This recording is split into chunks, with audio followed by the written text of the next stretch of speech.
Graça e paz, queridos. Prazer estar com você em mais um programa Intercessão em Movimento.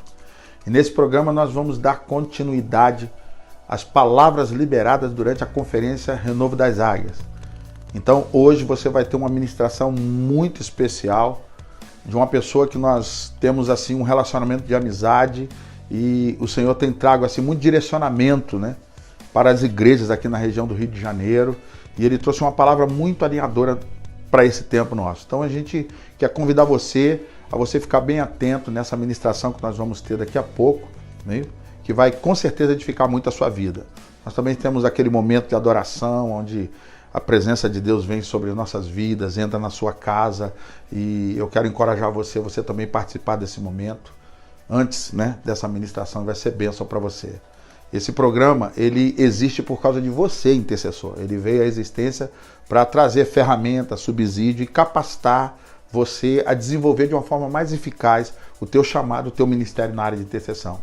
Então, vem conosco, viu? Fica firme aí até o final do programa e com certeza você vai ser muito edificado no programa de hoje. Deus abençoe a sua vida. Shalom.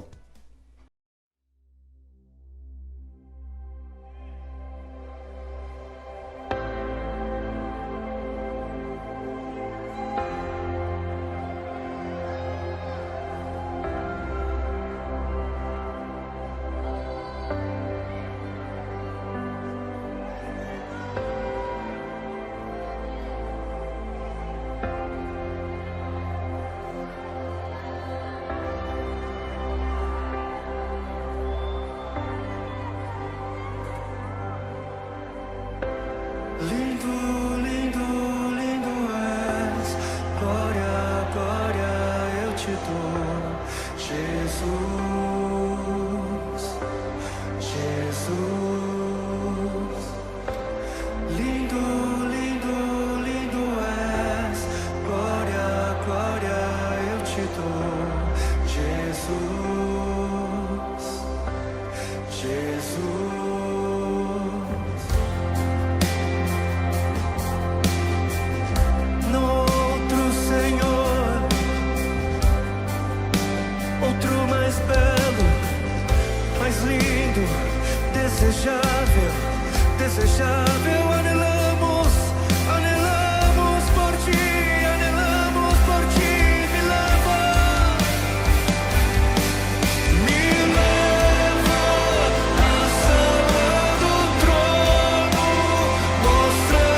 ver-te, Senhor.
Shalom, meus amados, paz, bom estar aqui de volta com vocês. Eu sou o Thiago Maia, estamos aqui no quadro Orando a Palavra, né? Bênção, o Senhor tem liberado a cada dia mais, né, suas palavras, e nós temos desenvolvido a prática da oração, simplesmente validando aquilo que Ele já liberou na sua palavra, né?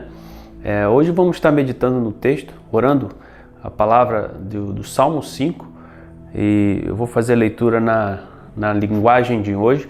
Se você quiser me acompanhar, abra a tua palavra, vamos orar.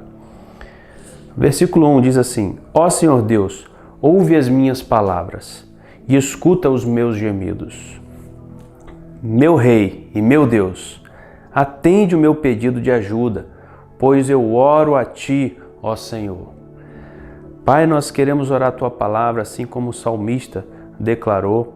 Deus, escuta, Pai, a nossa oração, escuta os nossos gemidos, ó Deus.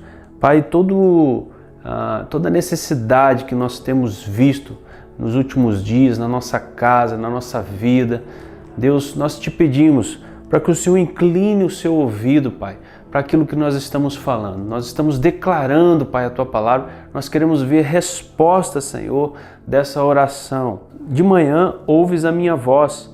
Quando o sol nasce, eu faço a minha oração e espero a sua resposta.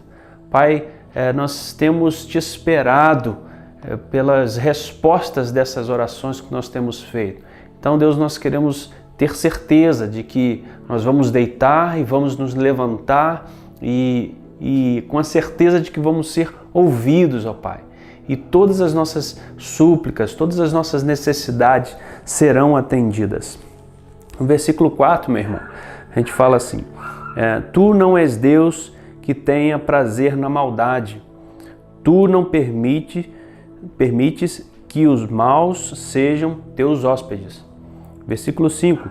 Tu não suportas a presença dos orgulhosos e detestas os que praticam o mal. Pai, nós em nome de Jesus queremos declarar também que toda maldade, toda obra de maldade, Deus, se nós temos sido casa, Senhor, nós temos dado lugar, Deus, à maldade no nosso coração, nós queremos Te pedir perdão, Pai. Pai, nós queremos nos desfazermos e receber, ó Pai, um dos atributos que o Senhor tem, Pai, que é a humildade. Nós não somos orgulhosos. Te pedimos perdão, Pai, se temos levantado a nossa voz com orgulho, com altivez. Deus, nós queremos receber, ó Pai, as Tuas graças. Então, nós desfazemos agora, Pai, do coração orgulhoso, Pai, do coração que pratica o mal, do pensamento, Deus, que leva à maldade. Em nome de Jesus, nós deixamos isso de lado, Pai. Nós queremos simplesmente fazer o bem, aquilo que procede do Senhor, Pai. Em nome de Jesus. O versículo 6, irmãos, fala assim: Acabas com os mentirosos e despreza os violentos e os falsos. Mas, versículo 7, mas por causa do teu grande amor, eu posso entrar nos pátios da tua casa e ajoelhar com todo o respeito voltado para o teu santo templo. Deus, nós também queremos nos desfazer, Pai, de toda obra de violência, Deus, e toda obra de mentira. Em nome de Jesus, Pai, nós declaramos que temos acesso, por causa da Tua graça e Tua misericórdia, acesso aos Teus palácios, acesso às Tuas salas. Em nome de Jesus, Pai, muito obrigado. Versículo 8, ó Senhor, ajuda-me a fazer a Tua vontade e faze com que o Teu caminho seja reto e plano para mim. Que os meus inimigos vejam que Tu estás comigo. Versículo 9, não se pode confiar no que eles dizem, pois só pensam em destruir. A sua conversa é uma bajulação macia, mas está cheia de engano e morte. Pai, nós queremos também declarar essa palavra, Pai, que o Senhor ajuda aqueles que estão no caminho reto. Pai, nós adentramos nesse caminho, nós recebemos essa direção e nós cremos, ó Deus, que o mal, a destruição, Pai, se aparta de nós porque nós estamos nesse caminho. Em nome de Jesus. o último versículo, os últimos versículos, irmãos. Versículo 10. Condena e castiga-os, ó Deus, que os próprios planos deles os façam cair na sua desgraça. Expulsa-os da sua presença, pois eles muitas vezes quebram as suas leis e se revoltam contra ti. Mas os que buscam abrigo em ti ficarão contentes e sempre cantarão de alegria, porque tu os defendes. Os que te amam encontram a tua felicidade, pois tu, ó Senhor Deus, abençoa os que te obedecem e a tua bondade os protege como escudo. Pai, nós queremos simplesmente declarar essa palavra final, Pai, que fala sobre a obediência. Nós temos certeza, Deus, de que o caminho que nós seguimos reto e a vida em obediência, Pai, nos leva a um lugar de segurança, um lugar de salvação. Obrigado, Deus, pela tua palavra. Meu irmão, é bom estar aqui com você. Deus abençoe, que você possa também depois com calma meditar mais nessa palavra. Até a próxima. Muito obrigado aí pela participação. Para a gente é uma alegria poder estar aqui com vocês, né? Quando o Anselmo convidou, a gente achou que ia ser presencial, quis o nosso Deus que fosse diferente, e a gente está aqui nessa oportunidade de poder compartilhar, né? E vivendo esse tempo extraordinário, né? Eu falo que na perspectiva que você olhar é um tempo preocupante, na outra perspectiva que você olha, a gente fica maravilhado, né? Com a maneira como Deus vem conduzindo os seus propósitos, vem falando. Como o apóstolo Anselmo já falou, eu creio que a maioria me conhece, né? Dando um breve histórico, eu nasci e me criei numa igreja tradicional. Minha formação, quando mais novo, foi numa igreja tradicional, mas minha mãe, ela, desde a conversão dela, foi batizada com o Espírito Santo e foi ativada como profeta, né? Então, apesar de estar numa igreja tradicional, dentro da minha casa eu tive outra experiência, eu tive outro testemunho. A gente cresceu debaixo do sobrenatural, a gente cresceu debaixo desse manto profético, das ações de Deus, né? Na nossa denominação, na época, não tinha quem soubesse expulsar demônio ainda. Minha mãe treinou as equipes na época ali para expulsão de demônio, então era uma coisa muito louca. Quando eu era criança, de vez em quando caía demônio num culto, numa cidade a 30, 60 quilômetros, eles metiam endemoniado dentro do carro e traziam para minha mãe expulsar ali em casa, né? E a gente cresceu, né, nessa dinâmica, né? A viagem devia ser uma loucura, né? Imagina a viagem com 30, 60 quilômetros com endemoniado dentro do carro, né? Devia ser um negócio. E a gente cresceu vendo essa realidade, né? Tive minha experiência de batismo com o Espírito Santo na adolescência e a sede de viver tudo aquilo que eu via como realidade dentro de casa, e a gente correndo atrás de Deus, muita coisa diferente na época para a gente não vivenciava, não experimentava, achava que de repente não era um ministério, aquela ideia localizada, não era um ministério que Deus tinha para nós. E essa herança profética, depois de um tempo, chamado de Deus na minha vida, obedeceu o chamado, começou a se manifestar, começou a intensificar. Deus começou a trabalhar na nossa vida nesse sentido, e cada vez mais Deus tem nos usado. Eu entendo que essa é uma característica para todo filho, toda filha de Deus, a clareza da voz do Pai, né? Então eu creio que não é como nos foi ensinado no passado, não é só para alguns, não é só para aqueles que têm ministério profético. O ministério profético é uma coisa, mas ouvir a voz do Pai com clareza é destinado para todos os filhos e filhas de Deus. E, infelizmente, numa época como essa, a gente vê que nem todo mundo está ouvindo com clareza, né? Porque fica muita gente inseguro. Eu vejo que boa parte dos filhos e filhas de Deus, e para mim são filhos e filhas sinceros de Deus, se sentem como os discípulos de Jesus naquela tempestade, né? A tempestade toma o barco, e eles ficam assustados, com medo de morrer. A gente vê o medo, o pânico, a insegurança tomando muitas ovelhas, muitos pastores e pastoras nesse tempo. Quando acorda Jesus, né, E eu já tenho falado para mim, a grande bênção é o chamado de Deus. Uma das grandes bênçãos dessa época é o chamado de Deus a uma vida de intimidade de novo. O exemplo de Jesus no barco, é claro, é algo que essa geração precisa. Enquanto alguns se amedrontam, estão morrendo de medo de morrer com a tempestade, está Jesus dormindo em meio à mesma tempestade, né?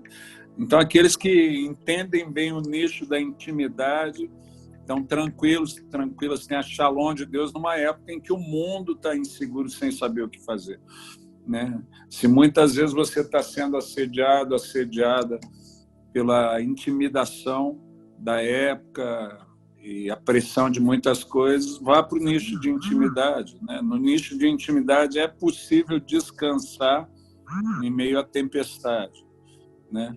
E ficou muito claro isso, essa necessidade aqui agora, né? E a gente foi desenvolvendo, ouvindo a voz de Deus, e eu nunca fui, quem me conhece, o Tiago, como o apóstolo Anselmo falou, é um filhão, um filho mesmo, né, que a gente adotou aí, e o Tiago sabe disso. A minha prática, meu evangelho sempre foi muito prático, né? Como que a gente transforma a palavra em vida, aquilo que Deus nos ensina é para ser praticado, não é só para ser interpretado. Só tem sentido você procurar entender a palavra, procurar entender as coisas de Deus, se o seu objetivo é fazer a vontade dele, é fazer aquilo que o Senhor espera, né?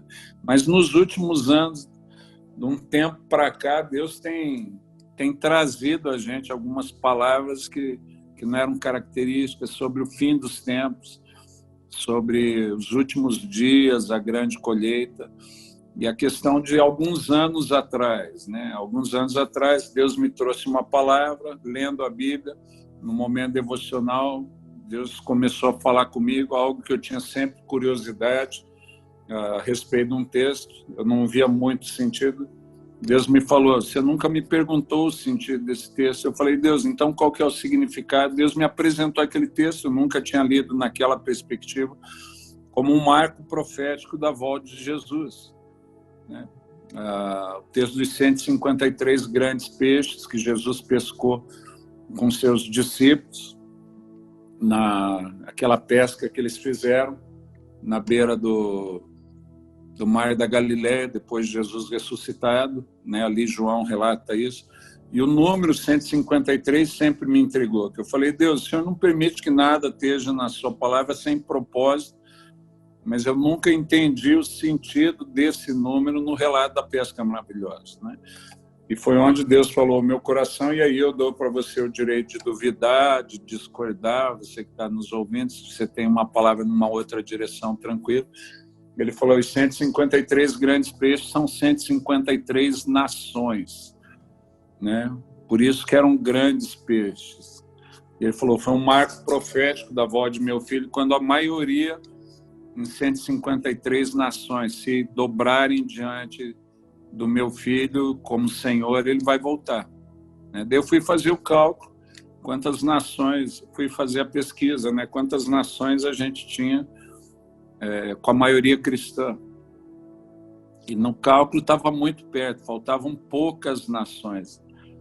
Eu falei, Deus, a volta de Jesus então tá perto, falta poucas nações a conquistar. E na época Deus falou assim, é aí que a equação não fecha. Eu falei, como assim? Ele falou, vocês estão preocupados só com as nações a conquistar, mas tem nações que precisam ser defendidas, onde precisa ser consolidada, porque a mentira está avançando, e Deus me mostrou, especialmente na época Europa, onde países que se diziam cristãos estavam deixando de ser cristãos, e a perspectiva de vários deles deixarem de ser cristãos.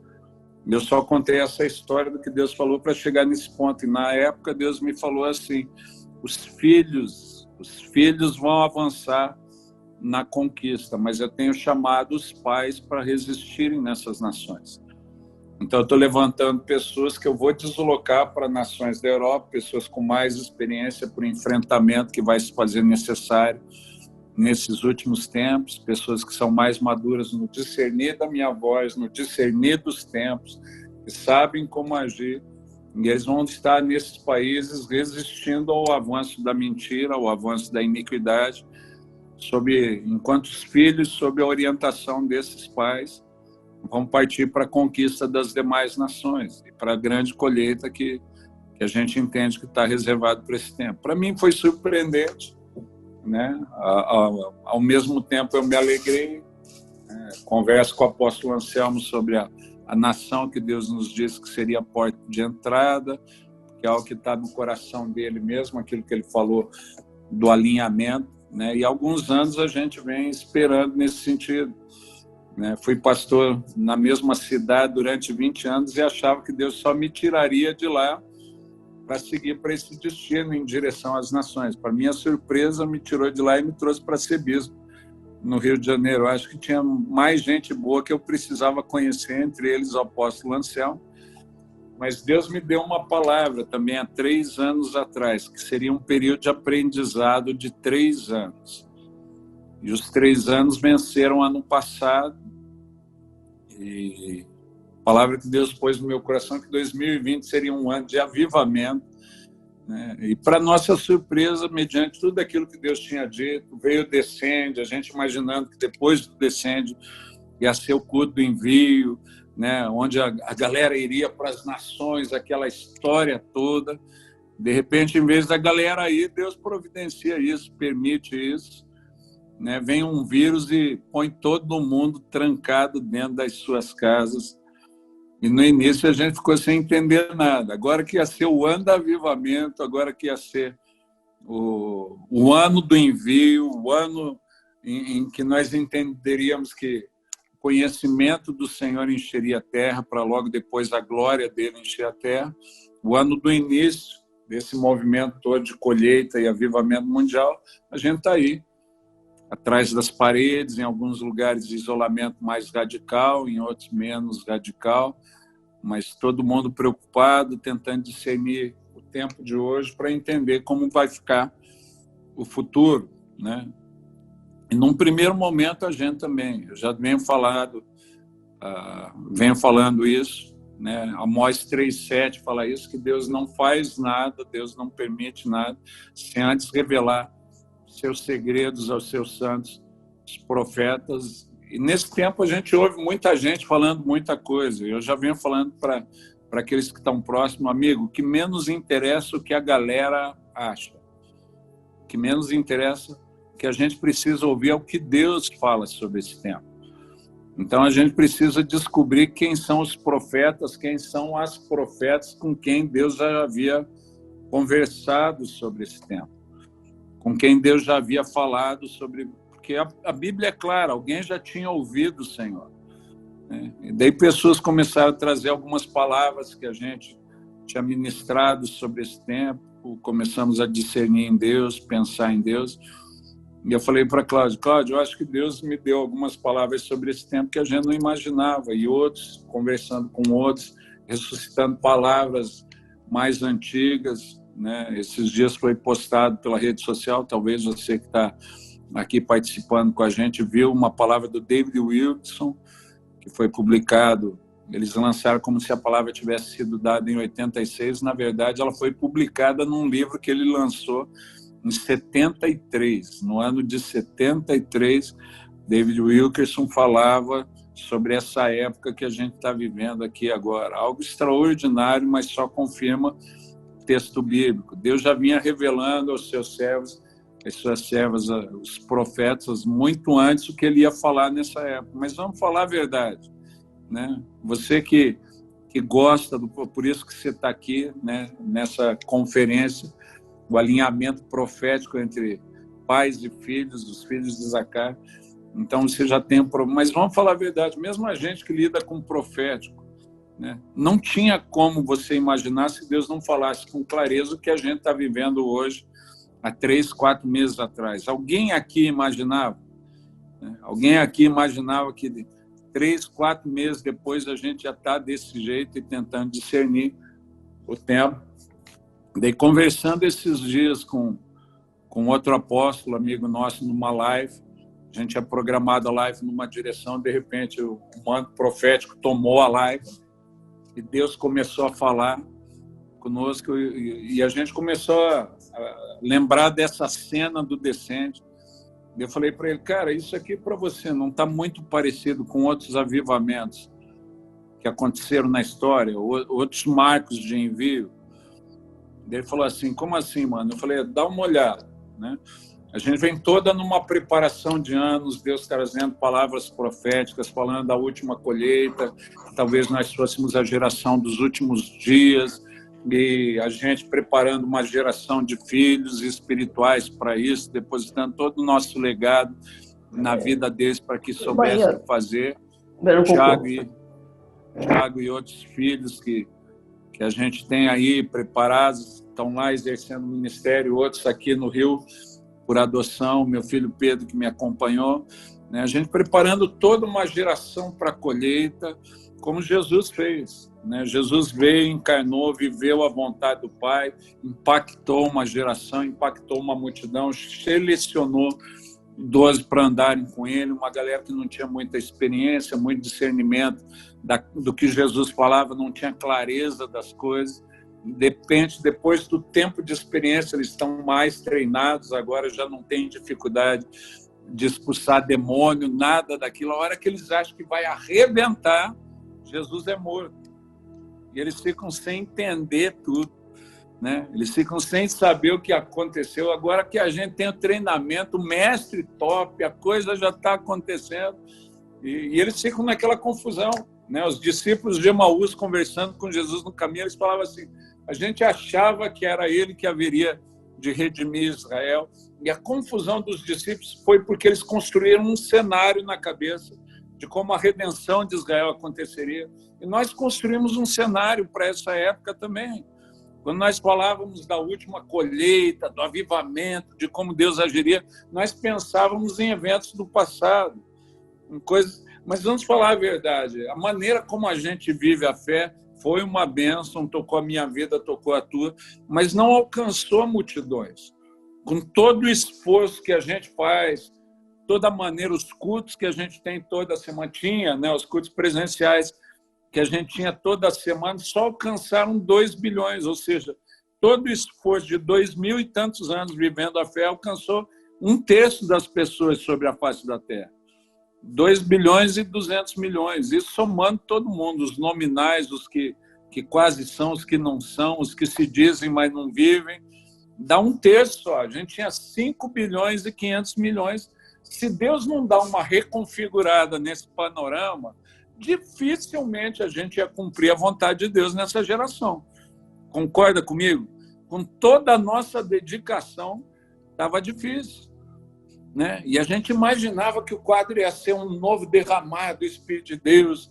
E Deus vem derramando o Espírito em lugares. Normalmente, quem vem vivendo o avivamento não percebe isso, né? Em vários países do mundo que a gente já foi, alguns cristãos vieram perguntar, já estivemos com a igreja em países que a maioria é muçulmana, eles são impedidos de pregar, mas mesmo assim pregam o evangelho, e sempre querem saber como que é viver num país em avivamento, como que é você estar no Brasil, um país em avivamento, com liberdade de testemunhar. Eu falei, a primeira coisa é que a gente nunca acha que está vivendo avivamento, a gente sabe dos desafios da gente, aquela história, quem vê os filhos crescer são os outros, o pai e a mãe normalmente só vê as dificuldades, as necessidades dos filhos, o que tem que fazer, o negócio, às vezes não vê esse lado que os outros veem, né?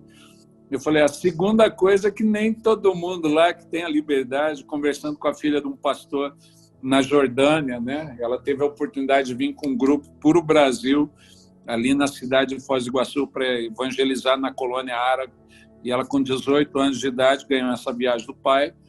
Ela falou assim, eu nunca tinha feito isso, eu nunca tinha testemunhado sobre Jesus, porque aqui é crime, a gente não pode fazer. Como que é vocês estarem num país que vocês podem fazer isso todo dia? Ela empolgada. Eu falei para o tradutor, eu falei, fala para ela que lá ninguém dá bola para esse tipo de negócio, ninguém valoriza as oportunidades que Deus está nos dando. De repente, o tradutor me olhou e falei, fala nada não, pede sabedoria de Deus para responder para a menina e manter ela empolgada aí, cara. Né? Porque a gente vive num país com oportunidades ricas, mas a gente tinha se acomodado. A gente tinha se acostumado a algumas realidades, né? E Deus precisava trabalhar, focar, despertar a igreja em algumas coisas, né? Se Ele permitisse que o envio fosse do nosso jeito, algumas pequenas fragilidades que precisavam ser trabalhadas para que a colheita fosse maior, para que realmente o impacto daquilo que Deus deseja fazer nesses dias fosse maior, não seria trabalhado na vida da igreja. Então Deus pôs todos nós em suspensão, né? Num primeiro momento a gente estava que nem os discípulos no caminho de Emaús, sem entender nada, conversava com todo mundo, a gente pedia para Deus graça para vencer o mal de cada dia, porque a cada dia o cenário mudava, né? O cenário muda. Eu tenho brincado com isso. Eu estou aqui no estado do Rio de Janeiro, em Petrópolis, junto com o apóstolo Anselmo também, e o governador, na terça-feira, lançou um decreto flexibilizando o comércio em 30 cidades que ainda não tinham tido caso de contágio do corona, né? No dia que ele lançou o decreto, 3 cidades tiveram, né? 2 dias depois, mais 4 cidades tiveram, ou seja, o decreto dele já ficou velho, né? Já estão aí, muitas cidades que não tiveram têm que interagir com cidades que tiveram caso.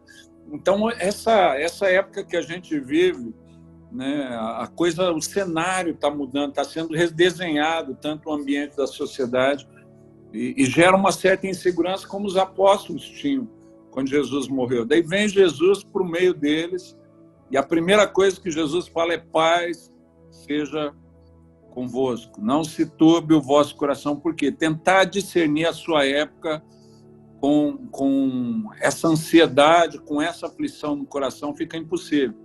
Você vai ser traída pela visão da sua alma. Você vai ser traída pelas suas emoções.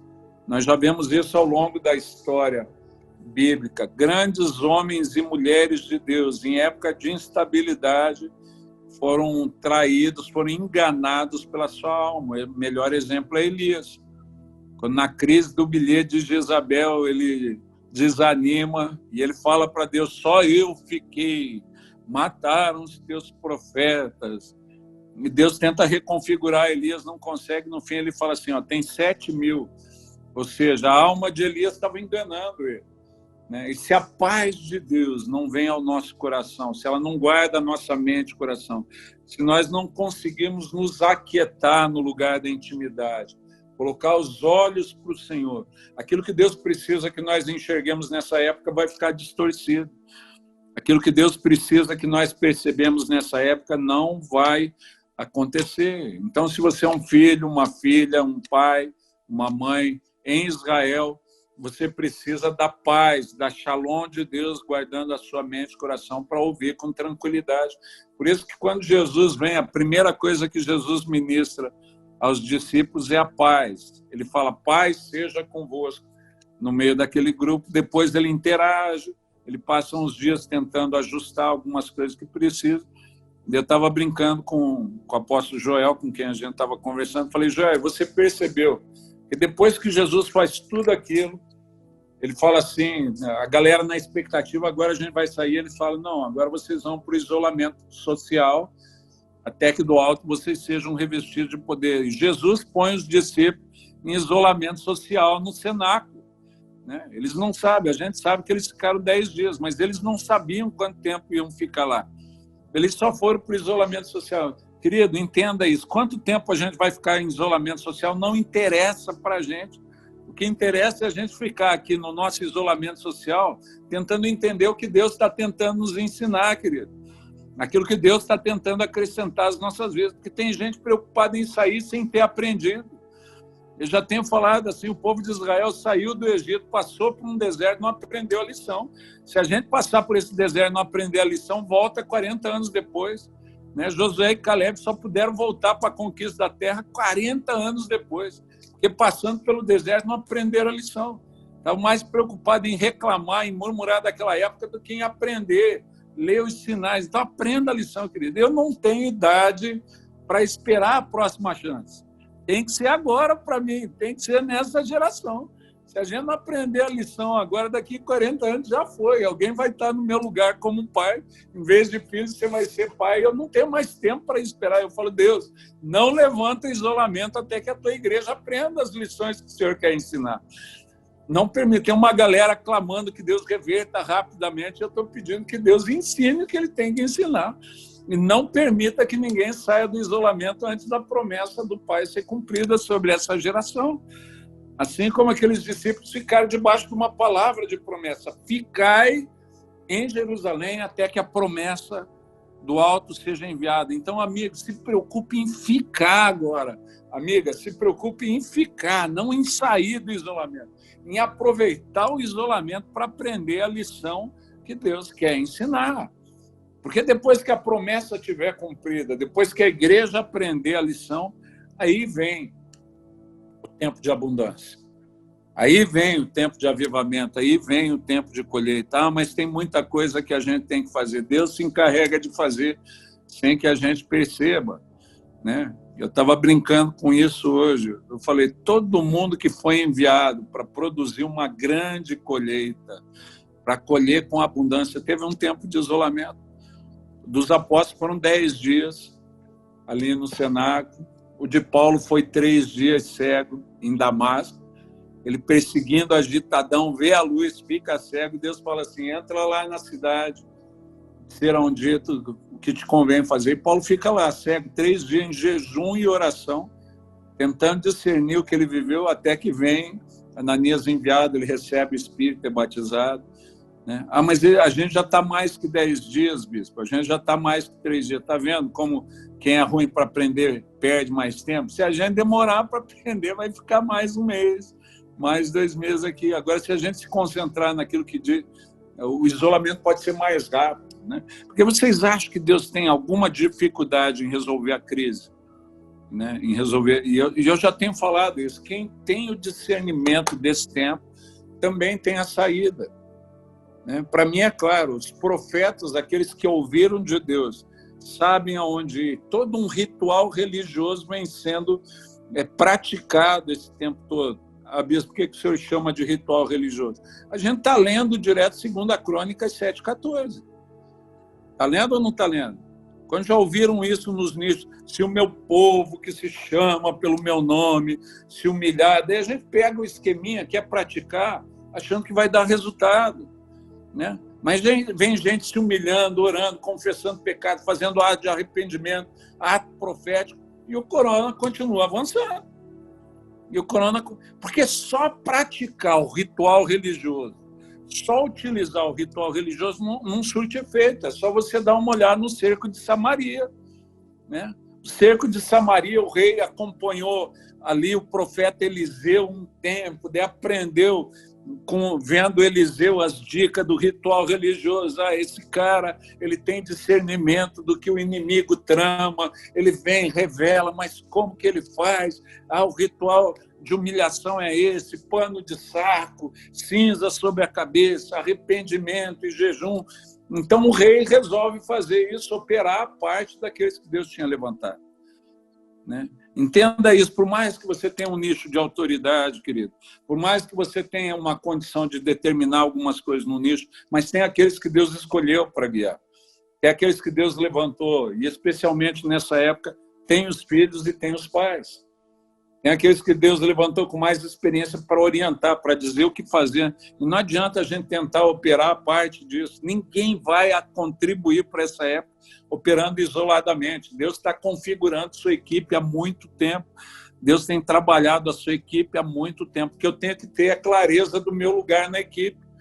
Né? Se eu não tenho clareza do meu lugar na equipe, a gente vê, depois você pode dar uma olhada aí pela internet, muitas vezes, goleiro que se achava artilheiro porque tinha marcado alguns gols e na hora de pressão do time ele vai para a área para tentar marcar mais um gol porque se acha um artilheiro e no fim o time toma outro, né? No fim o time toma outro. Em vez do goleiro ajudar na ansiedade de querer fazer um papel que não é o dele, prejudica o time. Então entenda isso, eu preciso ter clareza nessa época do meu lugar nessa equipe que Deus está reconfigurando para esse tempo do fim. Porque o rei, vendo Eliseu, não teve clareza. Né? O rei, vendo Eliseu, Ele tentou, durante um tempo, sem procurar o profeta, resolver a crise do cerco de Samaria. E a crise só foi se agravando. A crise só foi piorando. A crise só foi aumentando. Até que chega uma hora, a fome é tão grande que uma mãe tem que cozinhar um filho. Olha que situação chegou. Daí, quando a mãe vai relatar, ela e uma amiga, não, vamos cozinhar hoje o seu, amanhã o meu. Depois de cozinhar, as duas resolvem o problema da fome, a outra mãe não quer entregar o filho. E por causa disso que a história chega para o rei e a gente descobre que o rei já vinha no ritual religioso há muito tempo. Eu já tenho falado, em vez de ritual religioso, que se procurem os profetas de Deus, aqueles homens e mulheres que Deus levantou com a clareza dessa época para saber o que Israel deve fazer, para saber o que nós devemos fazer nessa época. Porque quando o rei vê aquilo, ele rasga a veste, fica claro para todo mundo que o rei vem praticando o ritual religioso e ele tenta responsabilizar Eliseu. Quando ele fala assim, eu vou arrancar a cabeça de Eliseu. O que Eliseu tem a ver com aquele rolo todo, querido? Mas porque o rei fica indignado porque ele acha que Eliseu enganou ele. Todo aquele ritual religioso na situação não serviu. E não é nada disso. Eliseu tem clareza até do rei vindo atrás dele, fala com os caras com quem ele está batendo papo. Imagina, naquele negócio todo, Eliseu está ali, tomando um café, conversando sobre os amigos, nisso, profeta. Eu falo, gente, desculpa aí, o papo tá bom, mas deixa eu só falar. O cara está vindo aí, vem para me matar, então vocês dão uma escorada nos caras que vêm com ele, me deixa conversar com ele um tempo.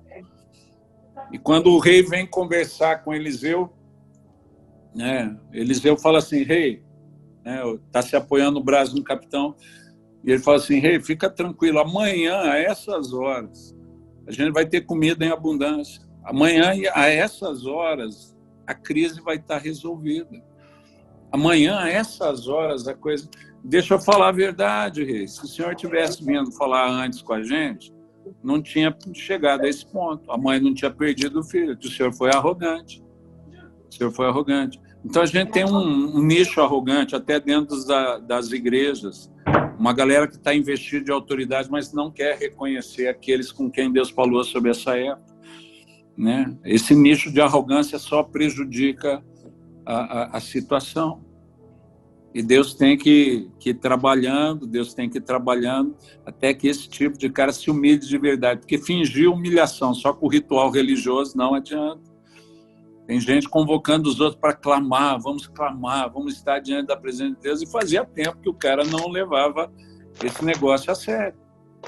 Não é verdade? Não estou aqui querendo criticar ninguém, falando de ninguém, mas tinha gente que já não orava há muito tempo, vinha no piloto automático, né? Piloto automático, só pegando aqui, cheio de atividade, fazendo o que dava certo. Agora acabou.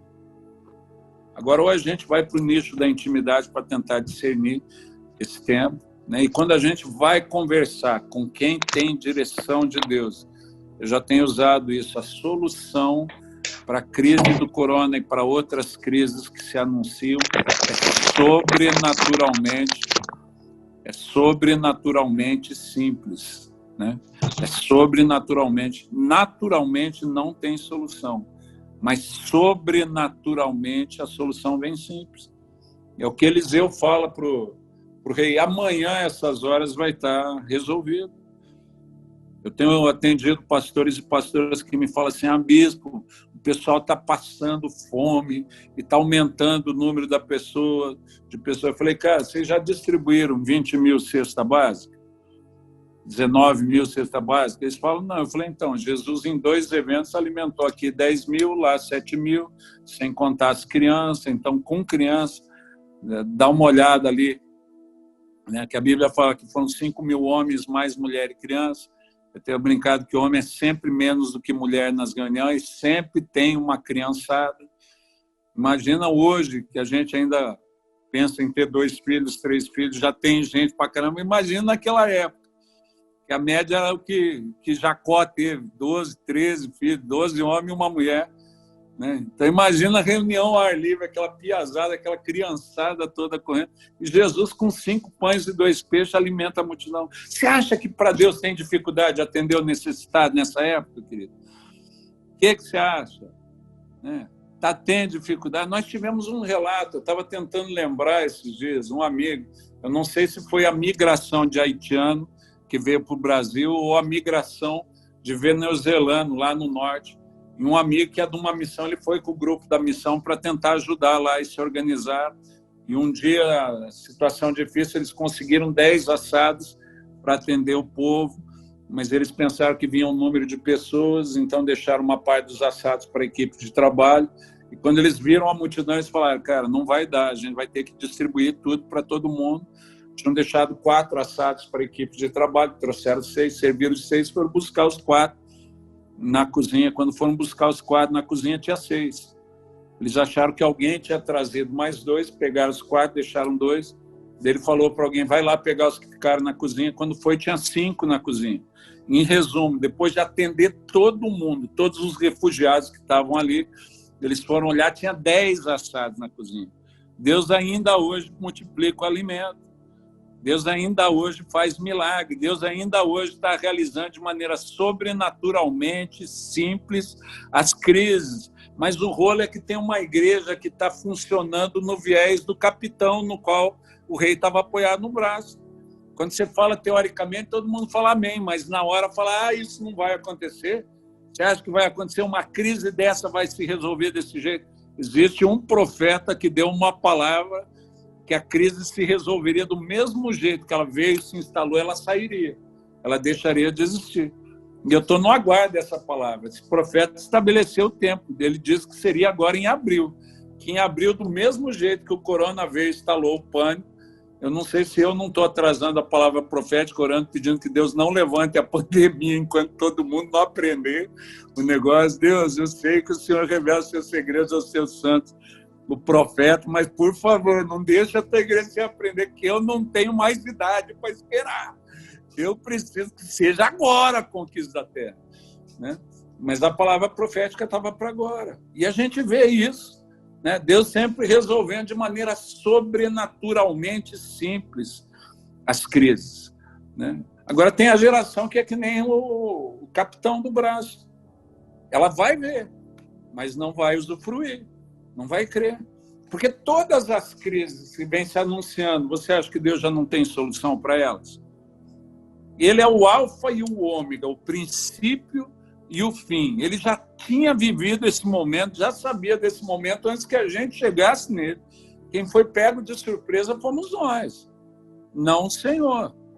Né? Nosso Senhor já tem a solução. O que ele precisa de gente que restaure esse viés da clareza da voz dele, pare para ouvir. Porque ouvindo Deus a gente sabe como resolver. Sabe ou não sabe? 5 pães e 2 peixes para alimentar 10 mil. Depois mais alguns pães e peixes para alimentar 7 mil. Jesus teve alguma dificuldade na distribuição de cesta básica daquela época para todo mundo? Não teve. Todo mundo recebeu. Então o profético vai ajudar não só na colheita, mas vai ajudar na resolução.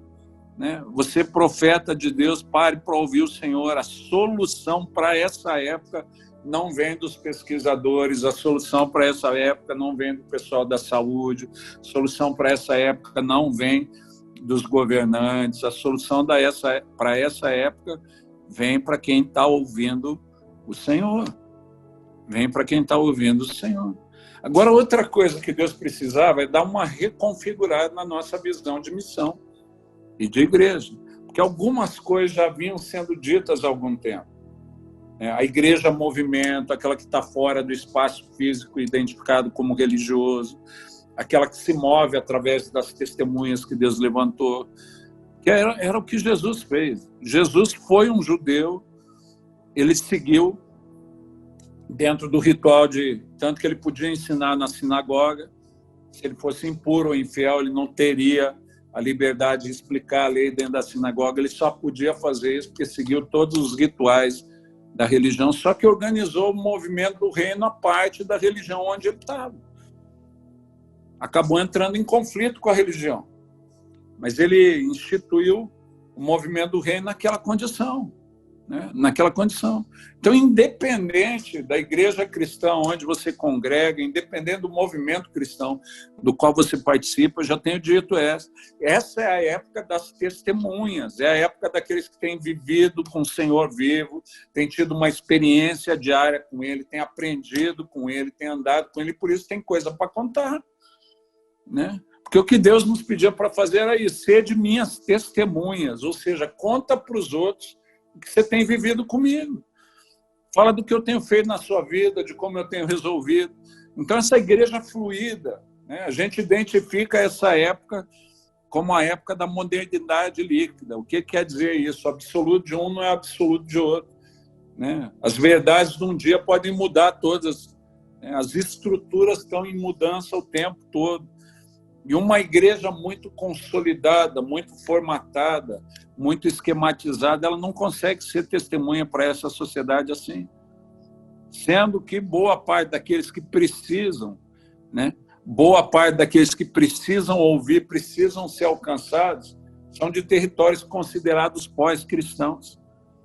Nós estávamos vendo isso recentemente, tem muita gente que acha que o nosso maior desafio é alcançar os povos não alcançados. Na verdade, é alcançar os povos que já foram cristãos e deixaram de ser, né? A maior colheita está nesses países.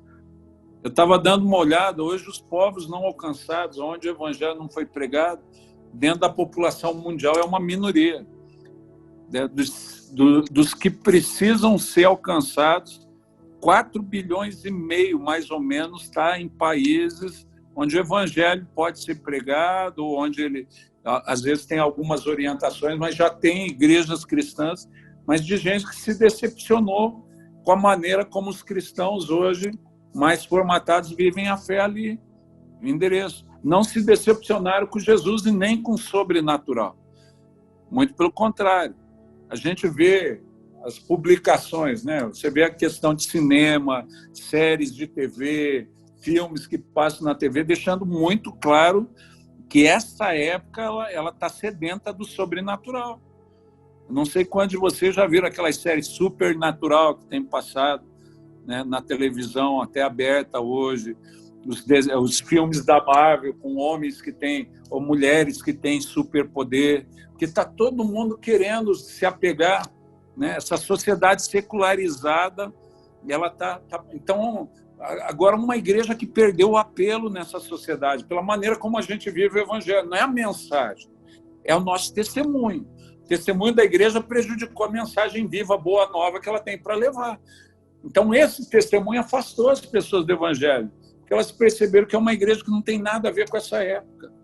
E Deus vem reconfigurando uma nova igreja, uma maneira de ser, que tem um apelo, tem algo. É uma igreja revestida de novo do sobrenatural de Deus, né? Porque durante muito tempo, em alguns lugares, os sinais e milagres que acompanhavam os apóstolos, depois que eles saíram do isolamento, era a coisa mais normal, né? Você dá uma olhada ali, veio o Espírito Santo, todo mundo falava uma outra língua, foi atraído para o cenáculo, para aquele movimento. Primeiro milagre, todo mundo ouvia falar das maravilhas de Deus na sua própria língua. Ou seja, todo mundo entendia o que Deus estava querendo fazer. Segundo milagre, num sermão ruim que nem de Pedro, 3.000 se converte. Ou seja, vai ter muita gente sendo convertida em sermão ruim. Ah, bispo, por que o senhor fala que é um sermão ruim? Porque Pedro acaba de pregar e ninguém entende. Eles perguntam para Pedro, o que a gente faz? Né? O que nós devemos fazer? Ou seja, Pedro acabou de explicar, ninguém entendeu nada. E a gente fala muita coisa nos nossos púlpitos que o povo que precisa ouvir não está entendendo. Não, porque na língua original, no hebraico, um crente quer saber de hebraico, parceiro. Ele não sabe das coisas de Deus em português, ele precisa ser orientado. O hebraico, o grego, para ele é o que menos interessa, né? Mas a gente estava lá, que nem pregou. Agora, num sermão ruim, a hora que Deus está agindo, querido, multidões se convertem. Porque as preocupações são outras, né? Os caras vêm e falam, o que a gente deve fazer? Daí Pedro explica, arrependei-vos de ser batizados. Se tivesse falado só isso, ia conseguir muita gente. Os 3.000 se convertem. E daí, depois dos 3.000 se converterem, ele fica aqui, e agora, como que vai cuidar? Eles se reúnem no tempo que não tem a mínima ideia. Daí alguém fala, cara, vamos tomar um café nas casas, né? A gente está aqui, essa multidão vai chamar a atenção. Daí as casas não eram grandes, ele falou, não, então vamos aí, quem que está aí pode abrir a casa com um cafezão hoje? E uma galera vai se reunir nas casas. Porque os apóstolos não perceberam que, sem eles notarem, a liderança para aquela época estava sendo preparada sobrenaturalmente para o Senhor. É interessante a gente perceber, os 120 ficaram lá por mandado de Jesus. Jesus falou com os apóstolos. Ele tinha falado com mais de 500 da promessa que viria. Quando eles descobrem que os apóstolos vão, uma galera sedenta vai para o cenáculo com eles. E quando a promessa é cumprida, tem 120 junto com os apóstolos que ouviram a palavra de Jesus. Então fica tranquilo, Deus vem levantando, Deus vem preparando, às vezes em segredo, a liderança, os ceifeiros, as ceifeiras que ele tem para essa época. Às vezes não é nos treinamentos oficiais da igreja, mas Deus nunca permite algo, Deus nunca faz algo que ele não tenha dado para a igreja condição e ferramenta para fazer. E quando os apóstolos se levantam, não só os apóstolos são líderes, mas tem 120 que receberam o Espírito, e são os primeiros líderes de grupos nas casas naquela época. São os primeiros líderes das células da época.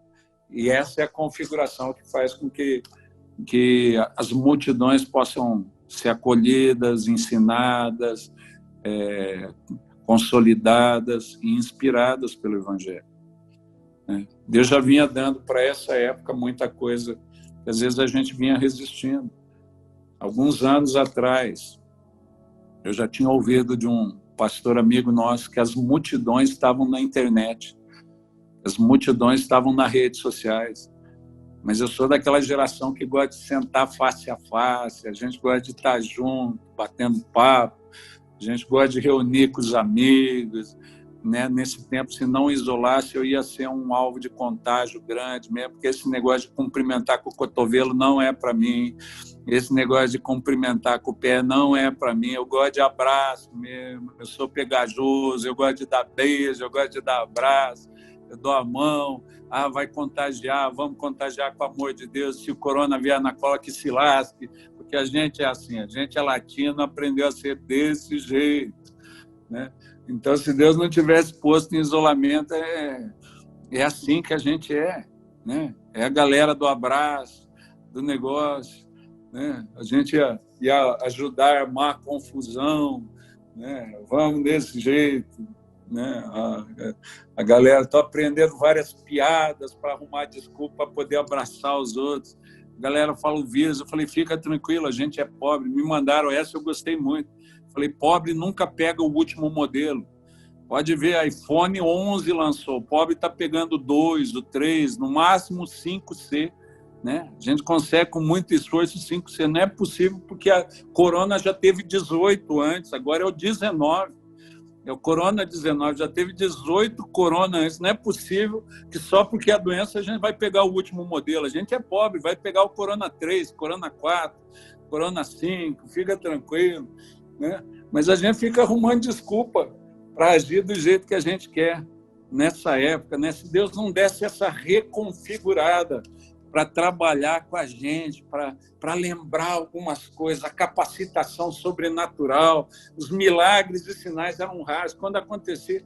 E eu falo assim, e às vezes acontecia só na mesma direção. Eu vinha falando para o meu filho, eu falei, filho, você percebe que quando Deus começa a agir, um espírito de medo, de preocupação, porque às vezes a gente fica preocupado, poxa, eu já ganhei um certo posto de destaque aqui, se eu for orar e o milagre não acontecer, e o sinal não acontecer, o que os outros vão pensar? Agora eu sou bispo, meu Deus do céu, né? Quando eu era iniciante, tudo bem errar, mas agora eu sou bispo, eu não posso vacilar, o que os outros vão pensar de mim? Daí, por causa desse tipo de covardia, a gente fica no mesmismo. A gente fica vivendo os mesmos milagres, os mesmos sinais. Deus só pode nos usar do mesmo jeito, porque a gente perdeu essa coragem de arriscar. A gente perdeu essa coragem de tentar. Então, quando eu estava treinando meu filho carnal no profético, eu falava para ele, e os espirituais também, né? O Tiago está aí. Eu falava para eles, o nosso lance é o seguinte, você sai rasgando, parceiro. Deu errado, você volta costurando e sai rasgando outra direção, até a gente achar a direção certa. Eu falei, porque não tem ninguém que está começando a fazer algo que não vai errar mais do que os outros. né? Agora, depois de errar, a gente aprende, né? Agora, o medo de errar, o medo que os outros vão pensar, paralisa a gente. João já fala, aquele que teme não é aperfeiçoado. Então, se eu quero crescer, eu quero ser aperfeiçoado, às vezes tem uma igreja que avançou, mas avançou até uma altura e não teve coragem de ir além daquele nicho. Daí fica sempre aquela movimentação, o profeta só tendo revelação de problema de coluna, só sendo usado em questão de coluna, né? O profeta só tendo revelação de doenças do estômago. Eu falei, cara, se você quiser avançar no profético para um nicho mais específico, que é necessário, né? Eu estava falando para o meu filho, falando de Eliseu, eu falei, cara, o cara tinha clareza o tempo todo das coisas de Deus. Tanto que quando vem a mãe do menino que morre, ele fica impressionado de Deus não ter revelado para ele antecipadamente o que estava no coração. A gente fica admirado quando a gente sabe algumas coisas, porque não é normal. O profeta sabia tudo o tempo todo. Eu falei, eu quero estar nesse nicho aí, meu filho. Eu estou buscando esse tipo de coisa. Eu já cansei de ser aqueles que têm revelação esporádica, tem algumas peças do quebra-cabeça. Eu quero ter a clareza de Eliseu e de Jesus. Se nessa época Deus me levantou como um pai profético para orientar os filhos, nessa época eu quero ter a clareza que Jesus tinha das coisas, né? Agora, para isso, a gente tem que entender que esse tempo de isolamento é um tempo de preparação final de Deus para que a gente tenha essa clareza, né? Eu falei, fica imaginando Jesus. Jesus era filho de Deus. Era alguém que estava ali na glória, abdicou de tudo isso, veio como homem. Como homem foi redescobrindo as coisas, mas já tinha uma clareza de quem era o pai dele. Com 12 anos já falou para a mãe, me aprovia estar na casa do meu pai. Começou a ser treinado. Mas para ele ter um ministério que impactou a humanidade, 3 anos, ele teve 30 de preparação. Agora, querido, querida, se Jesus necessitou disso tudo, a nossa preparação não pode ser superficial. E nesse tempo, Deus vem preparando. Deus deu um knockdown na igreja, pôs ela nos cornes. A gente achou que já estava bom bastante. Deus falou, não, precisa ajustar. A gente precisa tirar algumas coisas aí do meio de vocês. Está na hora de tirar uns atavios religiosos. Quem conhece, quem se revela, vive a verdade com simplicidade, se levante como testemunha, né? Quem tem graça, a gente precisa se revestir do sobrenatural de Deus, das armas da nossa milícia, do poder que Deus já destinou para os filhos e filhas de Deus. A gente precisa buscar isso. Pai, derrama de novo, traz para a gente de novo, Pai. Derrama, inunda a tua igreja, porque a gente durante muito tempo vem funcionando de um outro jeito e hoje é necessário. Queridos, o que eu tenho visto de multidões que têm sido tocadas pela internet hoje por palavra de conhecimento, por palavra de cura, curas que vêm acontecendo pela internet. Tem um pastor que eu conheço, ele é missionário na Itália, e ele é um dos malucos de Jesus. Eu creio que Deus vai usar ele poderosamente nessa época. Ele estava reunido num nicho de oração, uma cela de oração, lá na Itália. De repente, um se levantou falando que Deus tinha falado com eles para eles irem atrás dos infectados para orar. Daí ficaram naquela dúvida, será que é de Deus? Daí teve confirmação e alguém falou, eu conheço alguns que estão infectados, tudo, foram lá. Oraram por eles 3 pessoas, os 3 foram curados e deixaram contato virtual com essas 3 pessoas. Essas 3 pessoas começaram a interagir com eles através das mídias sociais e começaram a contar para outros que eles tinham sido curados da infecção pela oração desse grupo. E eles começaram a ter acesso de vários outros infectados. A gente está aqui, o sistema de saúde fala que o nosso caso não é tão grave, não pode nos socorrer agora, porque tem casos mais graves para tratar, e já vem avançando, vocês podem orar. E eles iam orando, e essa turma foi contagiada. Em resumo, o que eles falaram? Ele falou, mano, o corona economizou 10 anos de missão. Porque antes a gente procurava a galera resistia. A galera não queria saber. A gente estava aqui ralando há tantos anos para conseguir juntar um grupo de 20, 30 pessoas. Com o corona, eu estou atendendo mais de 300 pessoas pelas mídias virtuais, por causa do testemunho de cura. Então, querido, entenda, os ceifeiros dessa época, aqueles que Deus vai usar nessa época, são aqueles que se revestiram do sobrenatural e não tem medo de arriscar. Uma geração incrédula que funciona no modus operandi do capitão não serve mais para essa época. A gente precisa ser aqueles que vão ousar. Mesmo que a gente pareça leproso, são aqueles que não são muito considerados no nicho religioso que você está, é você que Deus vai usar. É aquele que tiver coragem bastante para sair da porta da cidade, arriscar e avançar. E vai manifestar o milagre de Deus. A gente precisa aprender a agir segundo a nossa fé. Né? Desafio você no contato pela internet. Deus deu um nome, deu uma direção. No contato que você está fazendo virtual, agora já começa a praticar isso. Começa a falar, começa a ministrar cura, começa a ministrar poder de Deus, revelação.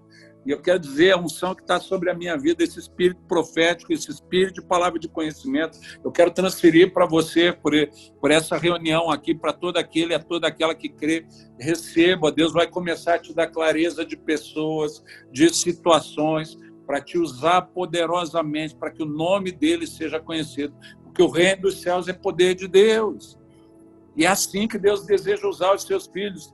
Aqueles que o receberam o poder de serem feitos filhos e filhas de Deus. E Deus vai te usar com poder, com clareza, palavra de conhecimento, clareza dessa época, o discernimento claro dessa época. Mas Deus vai te usar com autoridade, com poder, de maneira simples, mas com poder. Né? A gente tem visto Deus usar pessoas assim. Às vezes a gente fica tentando todo um jeito rebuscado, a coisa não é de maneira simples. Amanhã, essas horas, fala o que você vê, fala o que Deus te mostra, não fica inventando, não fica tentando interpretar. Tem várias situações. Teve uma pessoa que veio orar por mim. Uns tempos atrás eu estava lendo Apocalipse 2,17, quando fala que o vencedor ele vai receber a pedrinha branca com o nome do maná escondido. Falei, Deus, o que é isso aqui? Ele falou, é o verdadeiro propósito da sua vida. Eu te criei com um propósito, nem sempre você sabe. É o nome que eu queria que você tivesse. É o nome com o qual eu batizei você aqui no céu. E eu batizei por causa da sua história, do seu significado. Eu falei, agora eu quero saber. Né? Qual o nome que o Senhor me deu? E eu fiquei um tempo encafifado com isso. Daí um dia, a gente estava no evento, eu estava pregando, e chamei um bispo aposentado que estava lá para orar sobre mim. Ele falou, eu não acredito em transferência de unção. Eu falei, problema seu, eu acredito, o Senhor vai pôr a mão na minha cabeça do mesmo jeito. O Senhor vai passar a unção para mim sem acreditar, e eu vou receber porque eu creio. Pode meter a mão na minha cabeça aí. Ele foi orar, e na hora, ele falou assim, mano, veio uma palavra de Deus, isso não é muito comum para mim, mas veio uma palavra de Deus, eu não entendi nada que ele mandou falar para você. Eu falei, o que é? Ele falou para eu dizer qual que é o seu verdadeiro nome. Eu falei, o senhor não entendeu, mas eu já entendi, eu estou pedindo isso há muito tempo, então fala de uma vez aí. Né? Ele falou, não, ele me disse que o seu verdadeiro nome, o nome que ele deu para você no céu, é o seu nome de batismo, Deus conosco. Você foi criado para revelar a presença de Deus. Olha aí, querido. Olha aí, querido. Né? Então, hoje eu estou ativando uma geração que foi levantada para revelar o Deus vivo, para revelar o Deus de poder, para revelar o verdadeiro Deus. Não esse Deus que é um conceito, não esse Jesus que é só um conceito histórico, mas esse Jesus que é o Jesus vivo e atua e faz as coisas acontecerem, fala com o seu povo e dá a direção e pôs o Espírito Santo para dirigir no lugar deles. E para mim, os ceifeiros que vão impactar, aqueles que Deus está levantando para acolher, para liderarem essa turma, isso já está acontecendo pela rede social, querido. Então, pela rede social, você pode tocar multidões. Eu tive o relato de mais de 200 pessoas, só coisa confirmada, testemunho sendo né? Mais de 200 pessoas curadas em 2 semanas de isolamento por causa de salas de cura online. Salas de cura online que foram realizadas. E na sala de cura você atende um número limitado de pessoas, né? Não é algo aberto para a multidão. Mais de 200 pessoas curadas. Né? Eu recebi o relato de pastores, a filha do pastor aqui, pastores que estão debaixo da minha cobertura, ele falando, bispo, eu tentei falar com a pessoa, não consegui, eu sei que é alguém do seu convívio, então estou mandando testemunho. Ele teve uma palavra específica, citou o nome da minha filha, né? Pela live que ele estava fazendo, falou o problema da minha filha, era minha filha, é o nome, o problema dela. A gente recebeu. 2 dias depois, a minha filha tá curada, em nome de Jesus. A minha filha, que vinha enferma há tanto tempo, uma situação degenerativa, a gente conseguiu atrasar o avanço da doença. Ela foi curada por causa de uma palavra de revelação. Então, Deus está usando a igreja dele sobrenaturalmente. A gente acostumou, vamos falar a verdade, há um tempo atrás começou aquele negócio de cair na unção. Daí a gente ia orar pelas pessoas e a gente ficava, e se não cair, o que os outros vão pensar de mim? Então a gente ficou treinado no tombo santo. Você não queria nem saber, você queria que Deus te usasse para derrubar os outros. Não é verdade? O que vai acontecer depois do tombo é o menos mal, mas pelo menos caiu, todo mundo já viu que eu sou alguém que tem a unção para derrubar. A gente tem que ir além, a gente não pode mais ser definido pelos nossos medos, a gente tem que ser definido nessa época pela confiança na palavra que Deus deu. Por isso que Deus precisou trazer a gente para esse nicho de intimidade, porque a gente confia mais em quem a gente conhece melhor. A gente confia mais em quem. Né? Um tempo desse eu dando vários testemunhos num lugar, falando com muita gente, num lugar que eu fui pregar, né? E depois de um tempo no trecho, vocês já perceberam que eu tenho anos de ministério, né? Talvez eu tenha mais tempo de ministério do que alguns têm de vida aqui, não sei, né? Daí você vai acumulando muitas histórias. Acabou, teve gente que veio me perguntar: ô bispo, essas histórias aconteceram todas ou tem história que o senhor inventou? Eu falei: não, eu fico tirando 3 horas do meu dia só para ficar inventando história, né? Só para ficar criando história legal. 3 horas do meu dia só para criar história, para ficar pensando como enganar os outros. Deixa ser besta, rapaz, para com esse tipo de coisa aí. Você acha que a gente tem tempo? É coisa que nem eu imaginava viver, mas a gente foi ouvindo Deus, e eu já tenho falado isso. Nesse tempo de intimidade, pede para Deus sensibilidade para discernir a voz dele com clareza. Sensibilidade para saber quando ele está falando, para aprender. Porque ele fala, às vezes a gente não está discernindo. Então pede sensibilidade para discernir com clareza a voz de Deus. Agora, depois que ouvir Deus com clareza, aí tem que sair rasgando, querido. Aí não tem desculpa não obedecer. Você quer ouvir Deus, você tem que estar disposto a já obedecer. Porque ouvir para não obedecer, o juízo é maior. Eu falo assim, é sensibilidade para ouvir, clareza para obedecer, e coragem para obedecer. Coragem para obedecer, né? Porque nem tudo que Deus falar, a gente acha que ouvir a voz de Deus vai ser agradável. Nem tudo que Deus falar vai ser agradável, né? Uma palavra para Abraão: sai da tua terra, da tua parentela e vai para um lugar que eu vou te mostrar. Abraão não sabia nem para onde estava indo. Uma palavra que ele deu para Samuel: Samuel, fala para o seu líder Eli que eu vou lascar com ele, vou lascar com a descendência, vou lascar com a casa dele. Mas ninguém da descendência dele vai sacerdote. Você acha que é uma notícia boa para dar? Né? Você vai chegar para o seu líder e falar assim, diz o Senhor, você está lascado na mão dele. Claro que não, a gente só quer abençoar, querido, né? Então, nem sempre ouvir Deus é boa coisa. Andar à luz do profético de Deus é extraordinário, né? Você andar pela fé é extraordinário, mas aprender a andar pela fé, né, é um desafio. Agora, nesse tempo, Deus está reconfigurando a igreja assim. Hoje a gente está tocando multidões que a gente não tocava mais pela internet, é o testemunho de todas as pessoas. Então compreende comigo, querido, esse tempo, o que Deus fez nesse tempo? A gente tinha profetizado, né? As pessoas falavam de uma colheita de bilhão de pessoas. E eu ficava pensando, Deus, como que a gente vai fazer isso? Né? Para a gente chegar nessa época das concentrações do Reinhardbonk, de 1 milhão de pessoas, onde 1 milhão, 5 milhões, a gente já acha extraordinário. Foi difícil. Como que a gente vai migrar do 1 milhão para 1 bilhão? E, de repente, a gente tem bilhões de pessoas ouvindo a palavra, correndo atrás de ouvir a palavra dentro das suas casas por causa de um vírusinho. Todo mundo em pânico, com medo, querendo uma palavra de esperança. E aí é onde os profetas que ouviram sobre esse tempo e tem mensagem de Deus para entregar, podem falar sobre o Vale de Ossos Secos, tem que se levantar. Porque não é a gente falar o que acha. O que traz vida para o Vale nesse momento é a palavra que Deus deu. Então, quem tem palavra de Deus, fale a palavra de Deus. Quem não tem, busque até ter.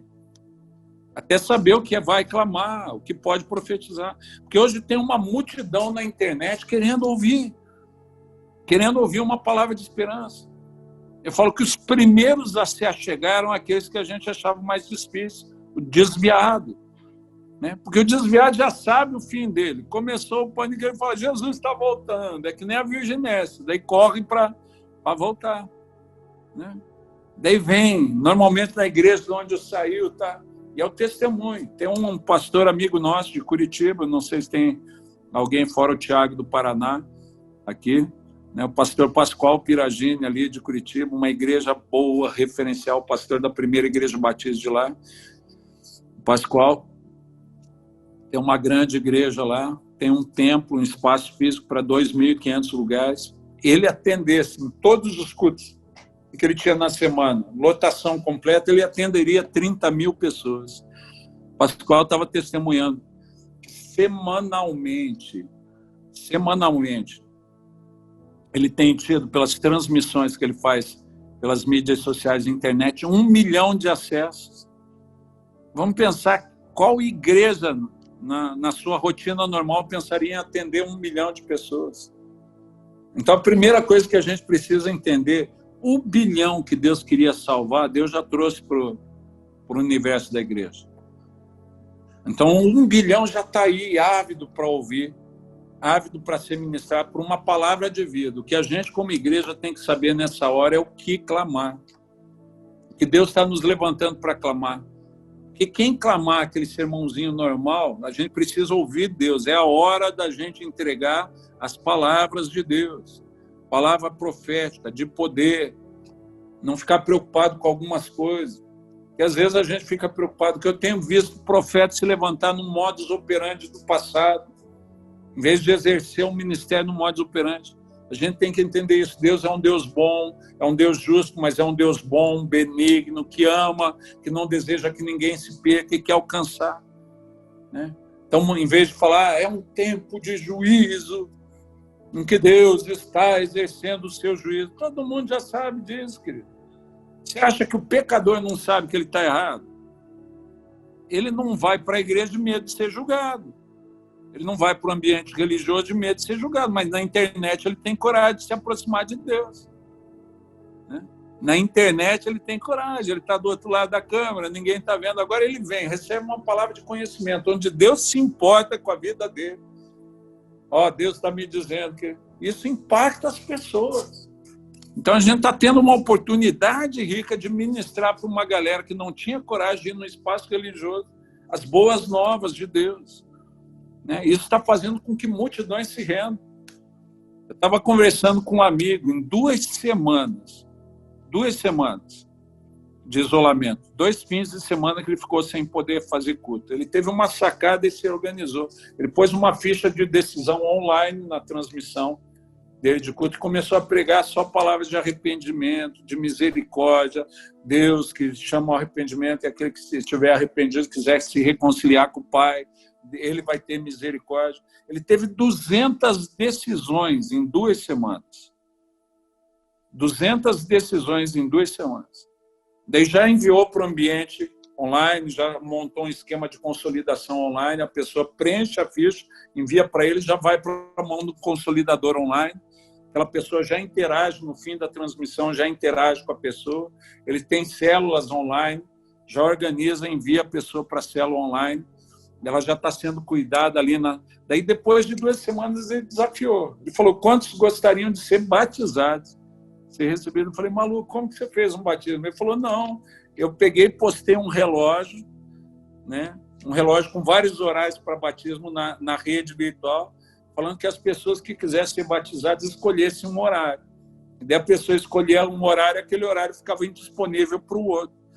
E nem quando a gente escolhe assento em avião. Eu falei, cara, que sacada, amigo. Ele falou, 61 pessoas foram recebidas, um por vez, horário diferente. Ele falou, eu passei o dia batizando a tigrada lá na igreja, né?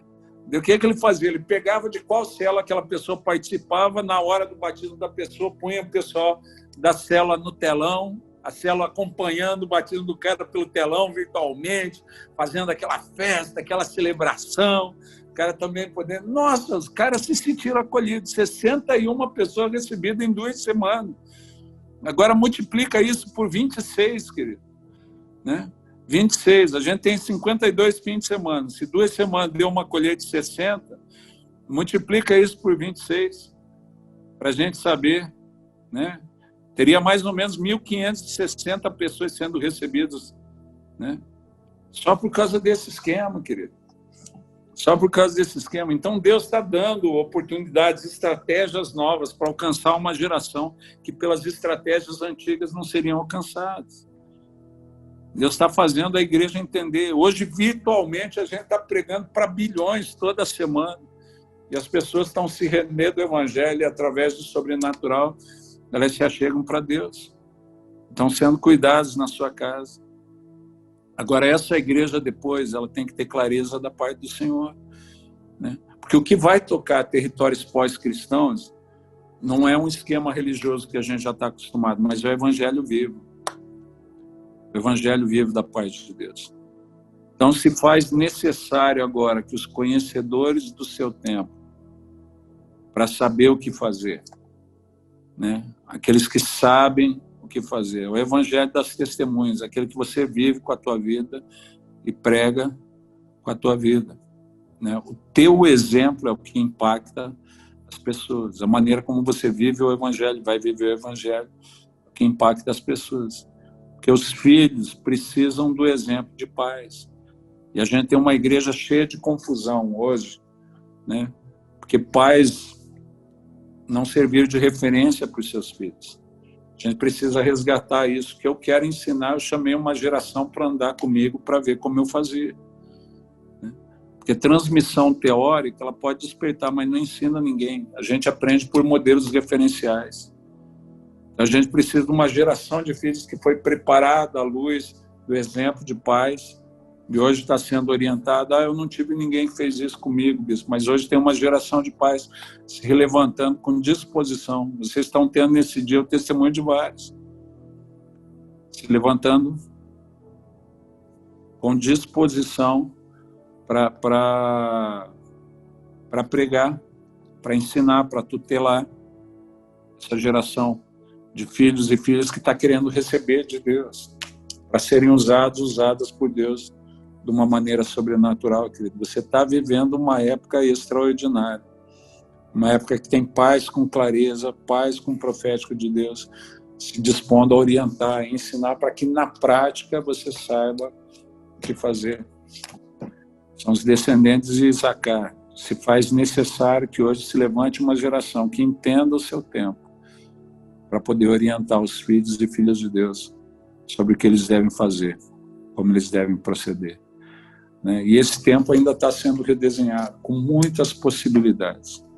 Muitas possibilidades. A gente já vem falando isso, tanto o ambiente virtual, onde a gente já sabia que tinha multidões, não sabia como chegar nelas.